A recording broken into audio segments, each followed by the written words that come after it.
give one meal and take it. But in the north, they prefer to stop. And they will stop, we issue them a warehouse receipt. You know why? Even if they are seeing storage, post office as a problem. It's not a general problem for some people. Some people want to sell their goods and collect their money. So you have to understand clearly who has the problem. Then you actually carry out market research. It is here that you are learning all the things you should learn about your customer.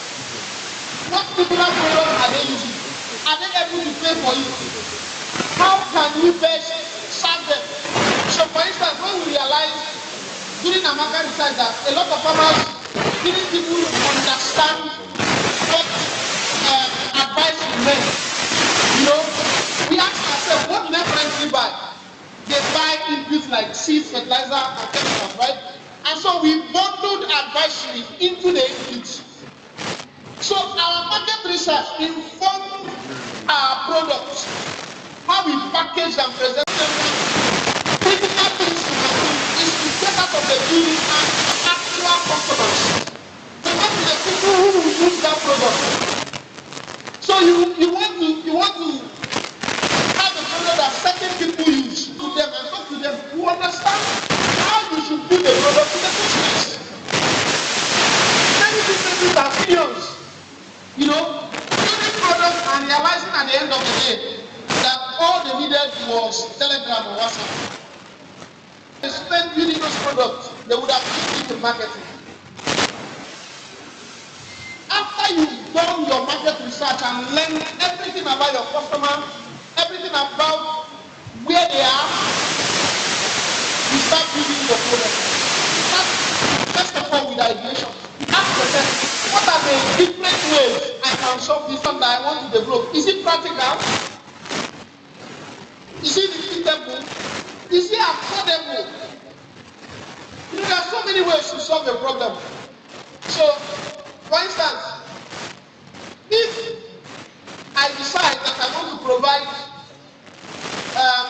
threshing services for farmers, and I decide to bring a combine harvester, right? And I have not first of all done the work of aggregating farmers in such a way that they can use that combine harvester without me spending unnecessary money on logistics, moving equipment around. I will run a terrible loss. If I don't want to do that, I can go for smaller threshers. You are able to understand whether the solution you are presenting is one that is actually practical.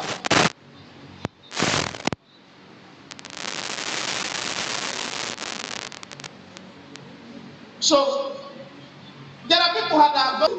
Why did they fail?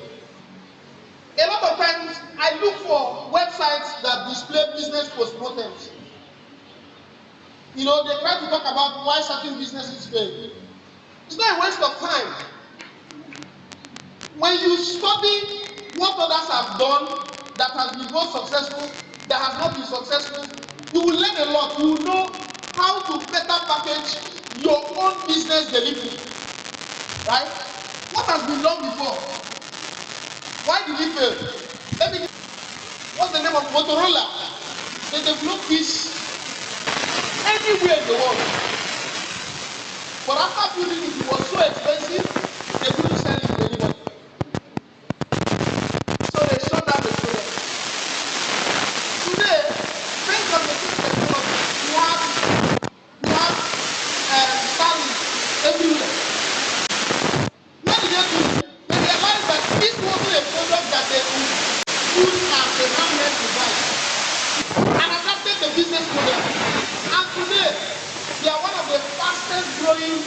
Technology worked, but the business model and how the product was packaged did not work. This is why we see most of their failures develop an only business. But even buying product is something that helps you do the job. Most of the things they do, especially, you know, very complicated product. It is something that actually gets the job done. And you start doing everything, you start talking with customers, understand what else they need. Sometimes you solutions based on that. Most times you are starting a business, don't start with a loan. Don't be one of the reasons why I advocate for people not starting businesses alone. You should always know your numbers. What they are making sales, right? But they are not profitable because what they don't understand is that revenue is not profit. If you have to do free pilots, do. But you have to get feedback from customers. You have to get insight. Environmental impact and sustainability planning. How is this thing going to be sustainable? What is the long-term effect on the environment? Do the organizations who fund you? And so you have to know all these things. You know whether you need to build in mitigation. So there is one thing to know, okay, this is the likely how I plan to solve that problem that the business people will see. For instance, some funds will never fund you that to have on this place. Because they feel that oil farms are people deforest to plant oil farms. But lots of other organizations are also learning to adapt by doing agroforestry, combining what they call three crops as a mitigation strategy. Then some people asked yesterday, how do I start? Where do I get money to start with? I believe that the first person who will fund your business is you. It is always important that you put your money where your mouth is. If you say, I believe in this thing so much, find a way to start from your savings. That's why I say never be afraid to start small. For me, I call it the law of the lowest hanging fruit. Start wherever you are with what you have, and then begin to grow. But there are opportunities, grants, government programs that are available that you can take advantage of. But the thing is, a lot of times, nobody is going to support you if you are not already doing something. Yes. The Bible says something. It says, to him that has, more will be given. Not be so. Not be so. That's it. You have to actually be doing something to be supported. And so, if you come out and say, I have this idea, you see the person who says, I have an idea, and someone else who has actually done something, one stands a better chance of success. And sometimes, it is not even that you feel the progress, that there's something you've done. It is that you take it time to talk to customers, you validated the problem, you done a lot of things, and that can work in your favor. That's not what is the problem. So, you have to develop your market, brand your product for your audience. Right? And if you do not plan to commit to what they need, and stay with that, it comes with these challenges. Any successful business person that will face huge challenges. But most times, at the end of the whole thing, the outcome, the profit, the impact has an outside effect on whatever challenge. So, as I wrap up, let me reiterate that there are huge opportunities waiting for each and every one of us to start and grow our own agribusiness. There are multiple problems, and those problems are waiting for you. If you develop and dare to build, it will be something that will change the course of your life. I'm sure because I've worked with that, like I keep working with that. And so I want you to look inward. Open your eyes, open your ears, and identify the problems around you. The problems, especially in the agricultural industry. And there you. Because Nigeria and Africa are waiting. Thank you very much.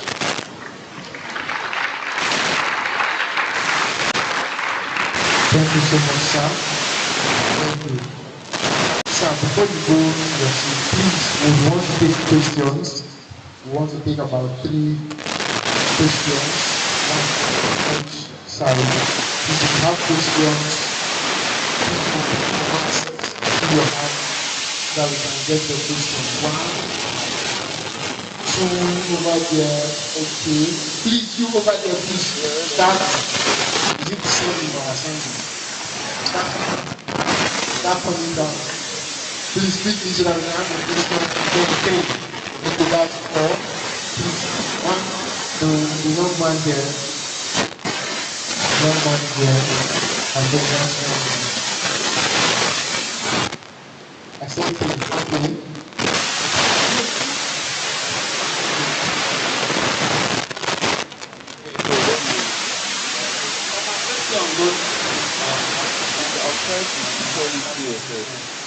Conducting market research. Now, it's a situation whereby you're conducting the research because of you want to the market and you now see there's no need for the can you now, like, let me say something like break the problem that will cause the product to sell? All right. Thank you very much. Saying it is better you did market research and realize that the solution, there is no product market fit, there is no product solution fit, right? In the event that you do find out, it is to then go back to look at the problem again. There are 2 or 3 things that may happen with the problem. You may look at the problem and 1, you see it as a problem, but the people don't see it as a problem. 2, it is not a big enough problem. And 3, it may also be that how you frame the problem vis-a-vis the solution you are developing, there is a mismatch.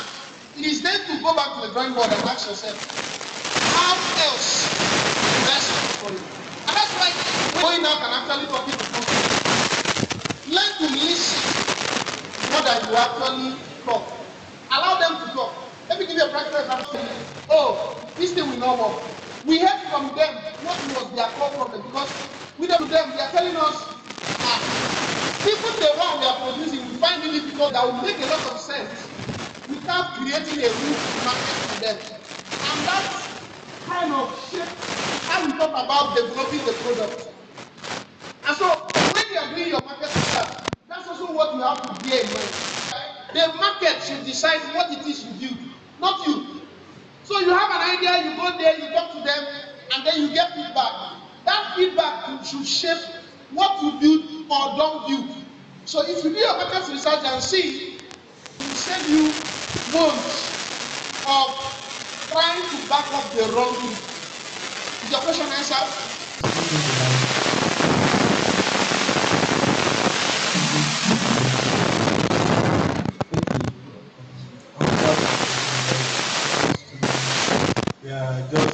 We are just going into the business. Is it also that Let me start from the last one. The last question is something about it. We have one hand here. Please give him the mic. Where's the young man that was up?